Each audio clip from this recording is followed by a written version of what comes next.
السلام عليكم ورحمة الله وبركاته يا شباب، إن تكونوا بالخير والصحة والسلامة. الفيديو اليوم هو رقم خدمة العملاء HTC مجاني داخل السعودية، و HTC ورقم خدمة العملاء المجاني. اليوم سوف نكتب هذا الرقم والذي هو عبارة عن 900.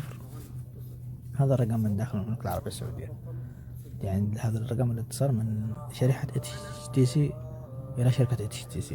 أما إن كنت من خارج المملكة العربية السعودية كل ما عليك هو الاتصال، يعني ضغط على كل ما عليك هو الضغط على 966 11 4 6 5. هذا هو الاتصال، هذا الرمز. هذا الرقم من خارج المملكة إذا كنت من خارج المملكة. طبعا وهذا الرقم الجديد الذي ل HTC كان في أرقام قديمة، بس يعني هذا الرقم الجديد اللي هو 900، اللي كانت هي 901 902 903، بس الآن هم واحد الأرقام وصارت رقم واحد اللي هو 900. وهذا الرقم اللي هو من خارج المملكة العربية السعودية.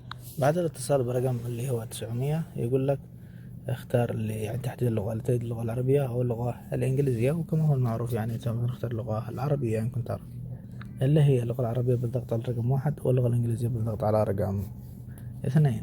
وكلهم ما هو عليك سوف يوصلونك إلى يعني مع حاجات مسجلة، اللي هم إذا في عندك مشكلة، إذا في عندك أي شيء، إذا في تحويل رصيد إنترنت، أي شيء، كل ما عليك هو الانتظار حتى آخر شيء، ثم الضغط على آخر المفتاح اللي سوف يطلب منك لإيصالك بخدمة العملاء. طبعا سوف تنتظر قليل ثم تم إيصالك بخدمة العملاء وأخبار بمشكلتك، وسوف يتم حلها اللي هو عند يعني الاتصال ب900 هذا. بعدين سوف يتم يصلك بأحد خدمة العملاء، من بعدها سوف تخبرهم مشكلتك ثم يقوم بحلها على الفور. إن شاء الله وصلنا لنهاية الفيديو. إن شاء الله بإذن الله أي شيء اكتبوا في التعليقات.